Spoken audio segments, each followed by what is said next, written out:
बड़ पूजन अमावस्या या वट सावित्री पूजन व्रत। बड़ सावित्री व्रत जेठ माह की अमावस को होता है।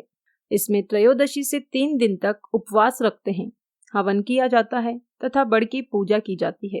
भीगे चने, कुंकु, चावल, फूल, फल, दक्षिणा आदि चढ़ाकर कच्चा सूत बड़ को लपेटकर परिक्रमा की जाती है। बड़ के पत्ते के गहने बनाकर पहनने चाहिए। कल्पना निकालकर कहानी सुनना चाहिए। तो आइए सुनते हैं इसकी कहानी। मद्र देश के राजा अश्वपति के यहाँ पुत्री सावित्री का जन्म हुआ। सावित्री ने सत्यवान की कीर्ति सुनकर मन से उसे अपना पति मान लिया था। राजा ने भी हाँ भर दी। जब यह बात नारद जी को मालूम हुई तो वे राजा अश्वपति से जाकर बोले, राजन, सत्यवान गुण संपन्न व धर्मात्मा अवश्य है, लेकिन वह अल्पायु है। केवल 1 वर्ष बाद ही उसकी मृत्यु हो जाएगी। नारद जी की बात सुन राजा अश्वपति उदास हो गया। विचार करके सारी बात अपनी पुत्री सावित्री को कह सुनाई, पर सावित्री मानी नहीं। विवाह करवाना पड़ा। सावित्री ने नारद जी से सत्यवान की मृत्यु का समय मालूम कर लिया। सावित्री के सास ससुर नेत्रहीन थे। सावित्री ने ससुराल पहुंचते ही सास ससुर की सेवा करना शुरू कर दिया। उसने जब जाना कि पति की मृत्यु का समय नजदीक है, तब सावित्री ने 3 दिन पूर्व से ही उपवास शुरू कर दिया।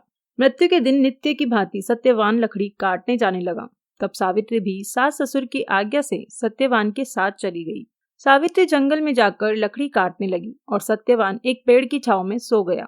वहां सांप ने सत्यवान को काट लिया। सावित्री पति को गोद में लेकर रोने लगी। इतने में उधर से शंकर जी व पार्वती निकले। सावित्री ने उनके पैर पकड़कर कहा कि आप मेरे पति को जीवित कर दो। तब उन्होंने कहा, आज बड़ पूजा की अमावस है, तू बड़ की पूजा कर, तेरा पति जीवित हो जाएगा। बड़ के पत्तों के गहने बनाकर पहन, वो हीरे मोती के हो जाएंगे। तब सावित्री ने बड़ की पूजा की। तभी धर्मराज के दूत सावित्री के पति को ले जाने के लिए आए। उसको देवी विधान सुनाया। उसकी निष्ठा और पति प्रेम को देखकर उन्होंने सावित्री को वर मांगने को कहा। सावित्री बोली, मेरे सास ससुर वनवासी व अंधे हैं, उन्हें आप ज्योति प्रदान करें। यमराज ने तथास्तु कहा और सावित्री से लौट जाने को कहा। यमराज की बात सुनकर सावित्री ने कहा, महाराज, जहाँ पति वहीं पत्नी, कहते हुए पीछे पीछे चल दी। यह देखकर यमराज ने उसे और वर मांगने को कहा। सावित्री बोली, मेरे ससुर का राज्य छिन गया है, वह उन्हें पुनः प्राप्त हो। यमराज ने यह वर देकर सावित्री को लौट जाने को कहा, परंतु सावित्री ने पीछा नहीं छोड़ा। तब यमराज ने तीसरा वर मांगने को कहा, तो सावित्री ने शतपुत्रवती होने का वरदान मांग लिया।